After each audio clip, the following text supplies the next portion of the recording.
Hi friends, welcome to cinema ரசிகர். நம்ம இன்னைக்கு மூவியில் பார்க்க போகிற படம் லேட்டஸ்ட்டாக தாரிஸ் ரிலீஸ் ஆகி ஓடிட்டு இருக்க மலையாள படம்.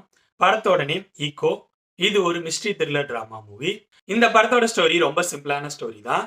கேரளாவில் காட்டுமண்ணு அப்படிங்கிற ஒரு மலை சார்ந்த பகுதி இருக்கு.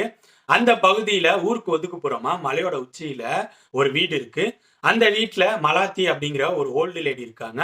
அந்த லேடிக்கு சப்போர்ட்டா சந்தீப் பிரதீப் இருக்காரு. அது மட்டும் இல்லாம அந்த வீட்டை சுத்தி பாதுகாப்புக்கு நாய்கள் இருக்கு. இந்த மாதிரி ஒரு செட் அவுட்டை பண்ண ஒரு குரியச்சன் அப்படிங்கிற ஒருத்தர்.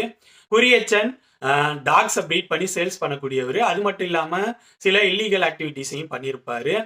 ஸோ அவரு இப்ப காணாம போயிருப்பாரு, அதாவது மறைஞ்சிருப்பாரு. இதுக்கு முன்னாடி இந்த மாதிரி ஒரு காணாம போறது, திரும்பி வெளியில வர்றது, இந்த மாதிரி அடிக்கடி பண்ணக்கூடியவர். இப்ப அவரு மறைஞ்சு ரொம்ப நாள் ஆயிருக்கு. ஸோ அவரை தேடி வினீத், நரேன்னு ஒரு ஆளா அந்த ஏரியாவுக்கு வர ஆரம்பிக்கிறாங்க. வந்து இன்வெஸ்டிகேஷனும் பண்ண ஆரம்பிக்கிறாங்க. இதுக்கப்புறம் படத்தில் நடக்கிற சம்பவங்கள் என்னன்னா, குரியச்சன் யாரு, அவர் ஏன் மறைஞ்சிருக்காரு, குரியச்சனை தேடி வர வினீத் அப்புறம் நரேன் இவங்கெல்லாம் யாரு, குரியச்சனுக்கும் அந்த மலாத்தி லேடிக்குமான ரிலேஷன்ஷிப் என்ன, இதுக்கெல்லாம் ஆன்சர் சொல்ற படம் தான் ஈகோ. என்ன பொறுத்த வரைக்கும் மலையாள சினிமா இண்டஸ்ட்ரியில சிம்பிளான ஸ்டோரி அவுட்லைன் எடுத்துக்கிட்டு சூப்பரான ஸ்கிரீன் பிளேயை பண்ணி நம்மளை மிரட்டி விடுவாங்க.